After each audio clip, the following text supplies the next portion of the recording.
Russia Ukraine যুদ্ধের খবর কি? পুতিন কি যুদ্ধে হেরে যাচ্ছেন? এসব কিছু নিয়ে বিস্তারিত কথা বলবো এই ভিডিওতে। তো অনেক কিছু জানার আছে, চলুন শুরু করি। প্রথমেই সংশ্লিষ্ট মানচিত্রগুলো দেখে নেব।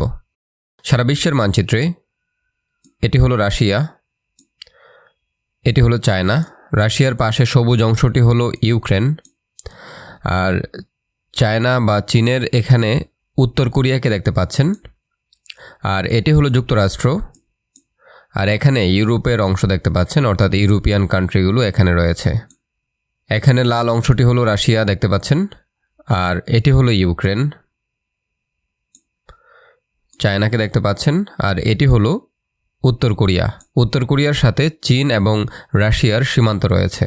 আর এটি হলো তাইওয়ান, এই অংশটি হলো তাইওয়ান।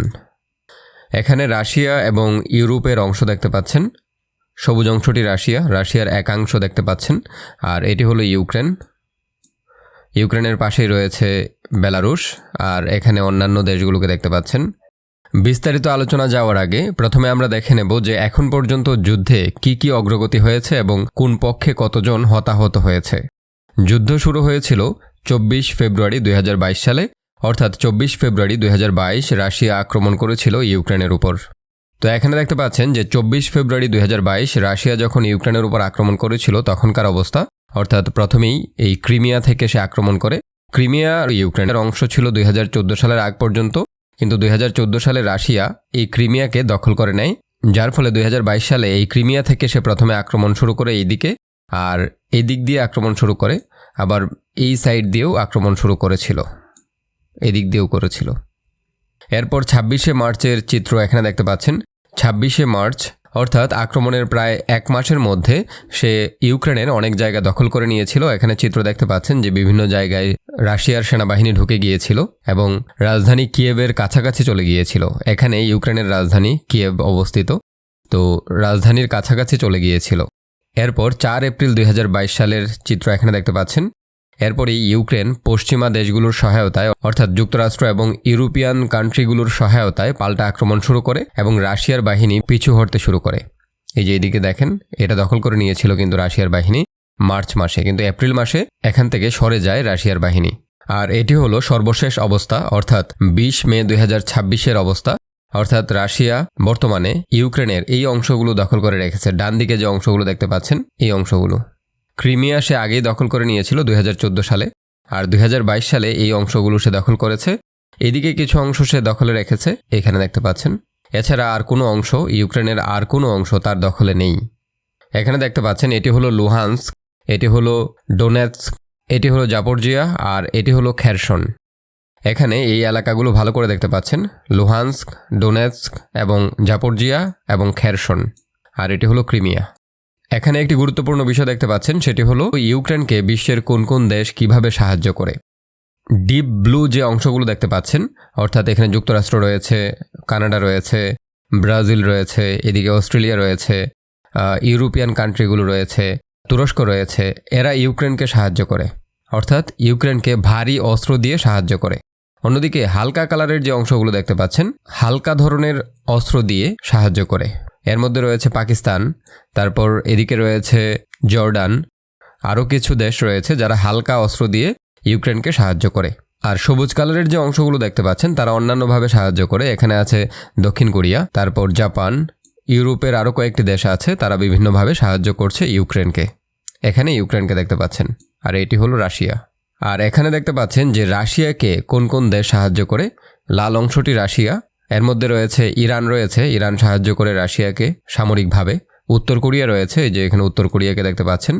উত্তর কোরিয়া নিজের সেনা পাঠিয়েছে রাশিয়াতে, রাশিয়ার পক্ষ হয়ে ইউক্রেনের বিরুদ্ধে যুদ্ধ করার জন্য। এখানে বেলারুশকে দেখতে পাচ্ছেন, বেলারুশও সাহায্য করে রাশিয়াকে। আর হলুদ অংশটি হলো ইউক্রেন। এখন আমরা দেখে নেব যে এই যুদ্ধে হতাহত কতজন মানুষ হয়েছে। এই যুদ্ধ শুরু হয়েছিল 24 ফেব্রুয়ারি 2022 সালে, অর্থাৎ প্রায় 4 বছর 3 মাস ধরে চলছে এই যুদ্ধ। এই যুদ্ধে হতাহতের যে সংবাদ, সেগুলো বিভিন্ন সোর্স থেকে এসেছে, বিভিন্ন ধরনের তথ্য আছে। আমি সবগুলোই আপনাদের সামনে সংক্ষেপে উপস্থাপন করছি, এরপরে বিস্তারিত আলোচনায় যাব। দেখুন, ইউক্রেনের সিভিলিয়ান মানুষ, অর্থাৎ সাধারণ নাগরিক যারা, তারা জাতিসংঘের মতে কতজন নিহত বা আহত হয়েছে তার তথ্য এখানে দেখতে পাচ্ছেন। জাতিসংঘ বলছে যে প্রায় 15,000 সাধারণ ইউক্রেনিয়ান নিহত হয়েছেন এবং 43,000 আহত হয়েছেন। অন্যদিকে ইউক্রেন বলছে যে আমাদের প্রায় 12,000 নাগরিক নিহত হয়েছে এবং 16,000 বন্দী হয়েছে, অর্থাৎ 16,000 সাধারণ নাগরিককে বন্দী করেছে রাশিয়ার সেনাবাহিনী। অন্যদিকে রাশিয়ান সাধারণ নাগরিক রাশিয়ার মতে প্রায় 1,074 জন নিহত হয়েছে। এরপরে ইউক্রেনিয়ান ফোর্সের যে বিভিন্ন সদস্য তাদের সংখ্যা এখানে দেখতে পাচ্ছেন, কারা কত সংখ্যক আহত এবং নিহত হয়েছে তার তথ্য। এখানে ইউক্রেনিয়ান ফোর্সের কথা দেখতে পাচ্ছেন, আর এখানে আছে ইউক্রেনিয়ান ফোর্স, কিন্তু এটা হলো শুধুমাত্র সেনাবাহিনীর হিসাব, সেনাবাহিনী মানে সশস্ত্র বাহিনীর হিসাব। আর এখানে ইউক্রেনের আর অন্যান্য যে বাহিনী আছে, যুদ্ধে যোগ দিয়েছে বিভিন্ন ধরনের বাহিনী, যুদ্ধ শুরু হওয়ার পর বিভিন্ন ধরনের বাহিনী তৈরি হয়েছে, সেগুলোর তথ্য। আর এখানে শুধুমাত্র সামরিক বাহিনীর তথ্য। তো আমরা শুধু এটা নিয়ে আলোচনা করব। CSIS এর তথ্য মতে প্রায় 5 লক্ষ থেকে 6 লক্ষ হতাহত হয়েছে ইউক্রেনিয়ান সৈনিক। এর মধ্যে প্রায় 1 লক্ষ থেকে 1,40,000 নিহত হয়েছে। BBC নিউজের মতে প্রায় 2 লক্ষ নিহত হয়েছে ইউক্রেনিয়ান সৈন্য। রাশিয়ান মিলিটারির মতে, অর্থাৎ রাশিয়া দাবি করছে যে ইউক্রেনের প্রায় 15 লক্ষ সৈন্য নিহত হয়েছে এবং আহত হয়েছে। আর রাশিয়ার কি পরিমাণ ক্ষতি হয়েছে তা এখানে দেখতে পাচ্ছেন। প্রথমেই রয়েছে রাশিয়ার বিভিন্ন ফোর্সের তথ্য, এরপরে রয়েছে রাশিয়ার মিলিটারির, অর্থাৎ রাশিয়ার সশস্ত্র বাহিনী এবং বিভিন্ন ধরনের যে মিলিশিয়া আছে তাদের তথ্য। ইউক্রেনের মতে, অর্থাৎ ইউক্রেন সেনাবাহিনী বলছে যে রাশিয়ার প্রায় 11,47,000 সৈন্য হতাহত হয়েছে। অন্যদিকে ইউকে অর্থাৎ যুক্তরাজ্য বলছে রাশিয়ার প্রায় 12 লক্ষ সৈন্য নিহত এবং আহত হয়েছে। CSIS এর তথ্য মতে প্রায় 12 লক্ষ সৈন্য হতাহত হয়েছে, এর মধ্যে 2,75,000 থেকে 3,25,000 নিহত হয়েছে। দ্য ইকোনমিস্ট পত্রিকার মতে প্রায় 11 লক্ষ থেকে 14 লক্ষ রাশিয়ান সৈন্য হতাহত হয়েছে, এর মধ্যে 2,30,000 থেকে 4,30,000 পর্যন্ত সৈন্য নিহত হয়েছে। BBC নিউজের মতে 3,53,600 থেকে 5,04,000 রাশিয়ান সৈন্য নিহত হয়েছে। আর আপনারা জানেন যে রাশিয়ার হয়ে বিভিন্ন ধরনের বেসরকারি সেনাবাহিনী, অর্থাৎ বিভিন্ন ধরনের কোম্পানির সেনারা যুদ্ধ করছে, অর্থাৎ বাংলাদেশ থেকেও অনেকে গিয়েছে রাশিয়ার হয়ে যুদ্ধ করছে, নেপালের অনেকেই যুদ্ধ করছে, ভারতের অনেকেই যুদ্ধ করছে। অর্থাৎ রাশিয়ান সেনাবাহিনী ছাড়াও রাশিয়ার পক্ষে প্রচুর পরিমাণ সেনা বিভিন্ন দেশ থেকে বা বিভিন্ন কোম্পানি বা বিভিন্ন সোর্স থেকে, বিভিন্ন দল থেকে গিয়ে যুদ্ধ করছে। এর মধ্যে এই হিসাবগুলো এখানে দেখতে পাচ্ছেন, সেগুলো আমি আর পড়ছি না। এখানে এই যে বিভিন্ন বেসরকারি যে সেনাবাহিনীগুলো আছে সেগুলোর তথ্য এখানে দেখতে পাচ্ছেন। আর উত্তর কোরিয়া থেকে সৈন্য গিয়েছে রাশিয়াতে, রাশিয়ার হয়ে ইউক্রেনের বিরুদ্ধে যুদ্ধ করার জন্য। আর সেখানে ইউকের তথ্য মতে প্রায় 6,000-এরও বেশি সৈন্য নিহত এবং আহত হয়েছে উত্তর কোরিয়ার। এখানে দেখতে পাচ্ছেন যে পুতিন এই যুদ্ধ বন্ধ করার কিছু শর্ত দিয়েছিলেন বা এই যুদ্ধের কিছু উদ্দেশ্য ঠিক করেছিলেন, সেগুলো এখানে দেখতে পাচ্ছেন। প্রথমেই রয়েছে স্থায়ী ভূখণ্ড হস্তান্তর, অর্থাৎ সংযুক্ত ঘোষিত অঞ্চলগুলো ছেড়ে দেওয়া। রাশিয়া ইউক্রেনের ডোনেৎস্ক, লুহান্স্ক, জাপোরজিয়া এবং খেরসন এই অঞ্চলগুলো দখল করে নিয়েছিল 2022 সালে এবং এই 4টি প্রদেশকে রাশিয়ার অংশ হিসেবে যুক্ত করেছিল। তো পুতিন শর্ত দিয়েছিলেন বা তার উদ্দেশ্য ঠিক করেছিলেন যে সেসব অঞ্চল পুরোপুরি ছেড়ে দিতে হবে এবং সেখান থেকে ইউক্রেনের সেনা প্রত্যাহার করতে হবে।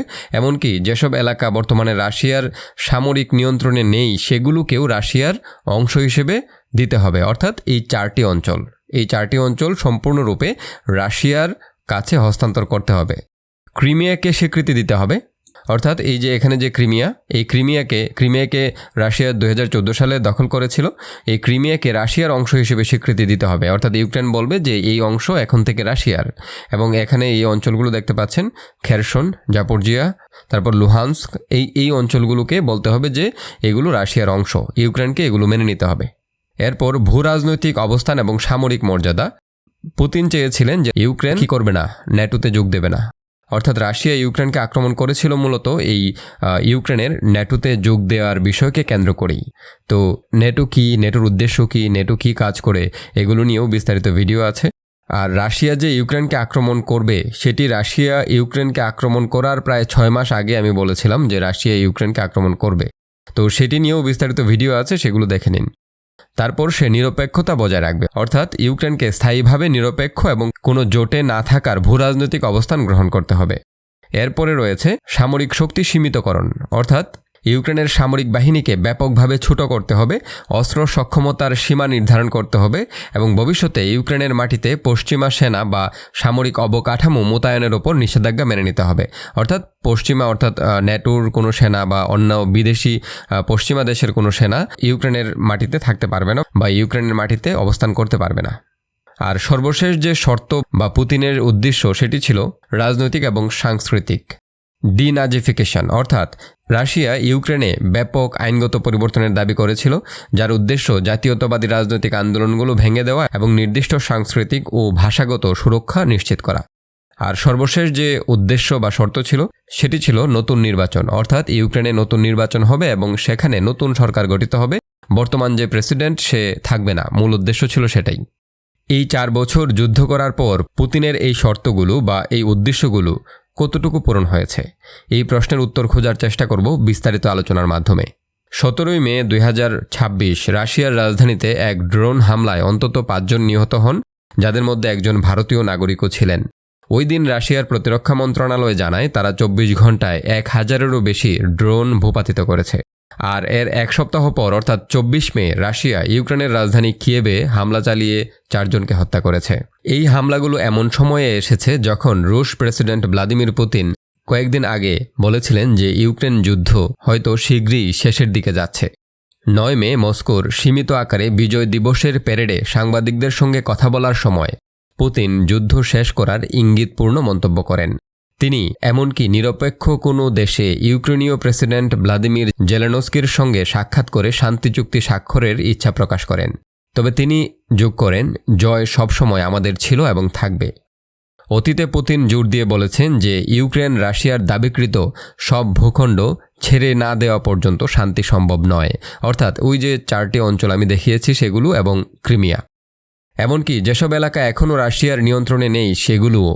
গত ডিসেম্বরে তিনি সতর্ক করেছিলেন যে প্রয়োজনে সেই সব অঞ্চল বল প্রয়োগে দখল করা হবে। অন্যদিকে ইউক্রেনের প্রেসিডেন্ট জেলেনস্কি বলেছেন যে সংবিধান অনুযায়ী তিনি আনুষ্ঠানিকভাবে কোনো ইউক্রেনীয় ভূখণ্ড ছেড়ে দিতে পারেন না। তাছাড়া রাশিয়াকে তার আগ্রাসনকে সফলতা হিসেবে দাবি করার সুযোগ দেওয়া উচিত নয়। তবে জেলেনস্কি বর্তমান ফ্রন্টলাইন ধরে যুদ্ধবিরতির প্রস্তাব দিয়েছেন এবং বলেছেন যে ভূখণ্ডগত প্রশ্ন কূটনৈতিকভাবে সমাধান করা হবে। যদিও রাশিয়ার সেনারা ধীরে ধীরে অগ্রসর হচ্ছে, তারা এখনও পূর্ব ইউক্রেনের দনবাস অঞ্চল পুরোপুরি দখল করতে পারেনি, যেটি মস্কো নিজের বলে ঘোষণা করেছে, অর্থাৎ যে 4টি অঞ্চল আমি দেখিয়েছি সেটার কথা বলছে। সংবাদ মাধ্যমগুলো বলছে গত সপ্তাহে চীনে প্রেসিডেন্ট ডোনাল্ড ট্রাম্পের সঙ্গে বৈঠকের সময় চীনের প্রেসিডেন্ট শি জিনপিং নাকি মন্তব্য করেছিলেন যে পুতিন একদিন ইউক্রেন আক্রমণের সিদ্ধান্তের জন্য অনুতপ্ত হতে পারেন। যদিও এই মন্তব্যের কোনো বিশ্বাসযোগ্য রেফারেন্স নেই, তবুও যুদ্ধক্ষেত্রের অবস্থা ইঙ্গিত দিচ্ছে যে তিনি ঠিকই বলেছিলেন, আর সেটি ট্রাম্পের কূটনীতির মাধ্যমে যুদ্ধ শেষ করার একটি নতুন সুযোগ তৈরি করেছে। এখন প্রশ্ন হলো, যুদ্ধ এখন কার পক্ষে? পুতিন আশা করেছিলেন যে 2026 সাল হবে সেই বছর যখন তার বাহিনী সংখ্যা ও জনশক্তির সুবিধা কাজে লাগিয়ে ফ্রন্টলাইন ভেঙে পূর্ব ইউক্রেনের বিতর্কিত অঞ্চলগুলো দখল করবে, কিন্তু তা ঘটেনি। এ পর্যন্ত এই বছর ভূখণ্ডগত দিক থেকে লাভ করেছে ইউক্রেন, রাশিয়া নয়। অর্থাৎ রাশিয়া যেসব এলাকা দখল করেছিল ইউক্রেনের, বর্তমানেও যেগুলোতে দখল করে আছে সেগুলোতেও যুদ্ধ চলছে। ইউক্রেন চেষ্টা করছে সেগুলোকে পুনরায় দখল করার, আর রাশিয়া চেষ্টা করছে সেগুলোতে দখল রাখার। কিন্তু ইউক্রেন লাভবান হচ্ছে, রাশিয়া ক্ষতিগ্রস্ত হচ্ছে।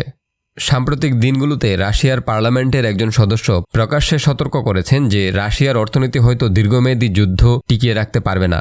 তিনি ক্রমবর্ধমান প্রতিরক্ষা ব্যয় এবং অর্থনৈতিক ভারসাম্যহীনতার কথা উল্লেখ করেন। তাহলে পুতিনের সামনে কি কৌশলগত পরাজয়? আক্রমণাত্মক যুদ্ধ শেষ পর্যন্ত মানচিত্রে দখল করা ভূখণ্ড দিয়ে নয়, বরং যুদ্ধের শুরুতে নির্ধারিত রাজনৈতিক লক্ষ্য পূরণ হয়েছে কিনা তা দিয়েই বিচার করা হয়। ইউক্রেন আক্রমণের সময় পুতিনের লক্ষ্য ছিল ইউক্রেনকে পুরোপুরি নিয়ন্ত্রণে আনা, ন্যাটো জোটকে দুর্বল করা এবং রাশিয়াকে আবারও ইউরেশিয়ার প্রধান শক্তি হিসেবে প্রতিষ্ঠা করা। কিন্তু এই লক্ষ্যগুলো এখন মস্কোর নাগালের বাইরে চলে যাচ্ছে। যুদ্ধের কেন্দ্র এখন পূর্ব ইউরোপের ডনবাস অঞ্চলে সীমাবদ্ধ, অর্থাৎ যে 4টি প্রদেশকে আমি দেখিয়েছি সেই 4টি প্রদেশে সীমাবদ্ধ। ট্রাম্পের সমালোচনামূলক বক্তব্য সত্ত্বেও ন্যাটো জোট এখন আগের চেয়ে বড়। রাশিয়া আক্রমণের পর ফিনল্যান্ড এবং সুইডেন ন্যাটোতে যোগ দিয়েছে এবং ইউরোপীয় রাজধানীগুলোতে প্রতিরক্ষা ব্যয় বৃদ্ধির কারণে জোটটি আরও শক্তিশালী হয়েছে বলেই মনে করা হয়। ফলে বিপুল এবং ক্রমবর্ধমান ক্ষয়ক্ষতির পরও পুতিনের ইউক্রেন যুদ্ধে দেখানোর মতো সাফল্য খুব কম এবং পরিস্থিতি মাসে মাসে আরও খারাপ দিকে যাচ্ছে। এই যুদ্ধ বন্ধ করার জন্য ট্রাম্পের কূটনীতির সুযোগ কি রয়েছে? ইউক্রেন নিয়ে ট্রাম্পের ঘোষিত লক্ষ্য হল কূটনীতিক সমঝোতার মাধ্যমে যুদ্ধের অবসান ঘটানো। সেই সমঝোতার জন্য সম্ভবত ইউক্রেনকে কিছু ভূখণ্ড ছাড় দিতে হতে পারে। ট্রাম্পের কূটনৈতিক ধারণার ভিত্তি ছিল তার নিজের বক্তব্য অনুযায়ী ইউক্রেন একটি ছোট শক্তি, তাই তাদেরকে আলোচনায় ছাড় দিতেই হবে, নইলে তারা যুদ্ধক্ষেত্রে হেরে যাবে। এই ধারণা আগে প্রশ্নবিদ্ধ ছিল, আর এখন তা ভুল প্রমাণিত হচ্ছে। যুদ্ধক্ষেত্রের নতুন বাস্তবতা এখন কূটনৈতিক সফলতার নতুন সুযোগ এনে দিয়েছে। ইউক্রেন এখন নিজেদের প্রতিরক্ষায় আরও আত্মবিশ্বাসী এবং ভবিষ্যৎ নিরাপত্তার জন্য যুক্তরাষ্ট্রের প্রতিশ্রুতির উপর আগের তুলনায় কম নির্ভরশীল। অন্যদিকে রাশিয়া এখন এমন ভবিষ্যতের মুখোমুখি যেখানে কোনো বড় অগ্রগতির সম্ভাবনা ছাড়াই তাদের ক্রমবর্ধমান হতাহত এবং অর্থনৈতিক চাপ সহ্য করতে হবে। এতে আলোচনার সমীকরণই বদলে গিয়েছে। এই সংঘাত নিয়ে যুক্তরাষ্ট্রের মধ্যস্থতায় সর্বশেষ আনুষ্ঠানিক আলোচনা হয়েছিল ফেব্রুয়ারিতে। এরপর তেমন কোনো অগ্রগতি দেখা যায়নি, তবে পরিস্থিতি শীঘ্রই বদলাতে পারে। ক্যালিফোর্নিয়া ভিত্তিক রুশ সমাজবিজ্ঞানী ইলিয়া এর মতে, পর্যবেক্ষকরা মনে করেন এই পর্যায়ে রুশ নেতৃত্ব কোনো গুরুতর ছাড় দিতে রাজি নয়। তিনি আল জাজিরাকে বলেন, পুতিনকে 2022 সালের পূর্ণমাত্রার আক্রমণের শুরুতে নির্ধারিত লক্ষ্যগুলো পূরণ করতেই হবে। আর যদি এই লক্ষ্যগুলোর কোনোটিই অর্জিত না হয় তাহলে তাকে দুর্বল এবং পরাজিত দেখাবে। তার জন্য অন্তত একটি লক্ষ্য পূরণ হয়েছে এটি দেখানো গুরুত্বপূর্ণ, আর সেটি করতে তিনি আরও কয়েক হাজার রুশ সেনার প্রাণ বিসর্জন দিতেও প্রস্তুত। ইলিয়া বলেন, সম্ভব যে রুশ অর্থনীতি এত গভীর সংকটে পড়বে বা হারানো জনশক্তি পূরণ করা এতটাই কঠিন হয়ে উঠবে যে পুতিন বুঝবেন তাকে থামতেই হবে। কিন্তু সেই মুহূর্ত এখনও আসেনি, আর কবে আসবে তা স্পষ্ট নয়। সম্ভবত পুরো বছর জুড়েই তিনি পূর্ব ইউক্রেনে তার অভিযান চালিয়ে যাবেন, যার ফলাফল অনিশ্চিত এবং লক্ষ্য মূলত ব্যক্তিগত। তাহলে এখন বলুন যে পুতিন যেসব উদ্দেশ্য নিয়ে তার এই আক্রমণ শুরু করেছিলেন সেগুলো কি অর্জিত হয়েছে? পুতিন চেয়েছিলেন ইউক্রেনের পূর্ব দিকে যে 4টি প্রদেশ আছে সেগুলো পরিপূর্ণভাবে রাশিয়ার সাথে যুক্ত করা, কিন্তু সেটি তিনি এখনও করতে পারেননি। তিনি চেয়েছিলেন ইউক্রেন ক্রিমিয়াকে রাশিয়ার অংশ হিসেবে স্বীকৃতি দিক, সেটিও এখনও হয়নি। পুতিন চেয়েছিলেন ইউক্রেন ন্যাটোতে যোগ দিবে না, এখন পর্যন্ত যোগ দেয়নি, তবে কয়েকদিন আগেও ইউক্রেনের প্রেসিডেন্ট বলেছেন এখনই সঠিক সময় ন্যাটোতে যোগ দেওয়ার ইউক্রেনের। এছাড়া ফিনল্যান্ড সহ আরও কয়েকটি দেশ এই সময়ের মধ্যে ন্যাটোতে যোগ দিয়েছে, অর্থাৎ রাশিয়া ইউক্রেনে হামলা করার পর। তারপরে এগুলো তো কোনো কিছুই এখনও বাস্তবায়ন হয়নি, অর্থাৎ পুতিন এখন পর্যন্ত কোনো কিছুই অর্জন করতে পারেননি। অর্থাৎ পুতিন যেসব উদ্দেশ্য নিয়ে তার এই যুদ্ধ শুরু করেছিলেন কোনোটাই এখন পর্যন্ত অর্জিত হয়নি, অর্জিত হওয়ার সম্ভাবনাও কম। তবে এগুলোর মধ্যে 2-1টি অর্জিত হতে পারে, যেমন এগুলোর মধ্য থেকে কিছু অংশ রাশিয়া দখলে নিতে পারে এবং দখলে রাখতে পারে, ক্রিমিয়াকেও রাখতে পারে। এছাড়া ন্যাটোতে যোগ না দেওয়ার গ্যারান্টি পেতে পারে অদূর ভবিষ্যতে, এখনও না।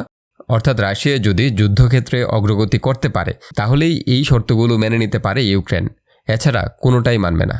তবে ইউক্রেন যদি আরও শক্তিশালী হয় এবং পশ্চিমা দেশগুলো ন্যাটো সহ অন্যান্য যে সাহায্যকারী দেশগুলো আছে তারা যদি সাহায্যের পরিমাণ বাড়িয়ে দেয় তাহলে রাশিয়ার জন্য সেটি বিপজ্জনক হবে এবং রাশিয়া এই যুদ্ধের কোনো কিছুই অর্জন করতে পারবেন না এবং তাকে পরাজয় মেনে নিতে হবে।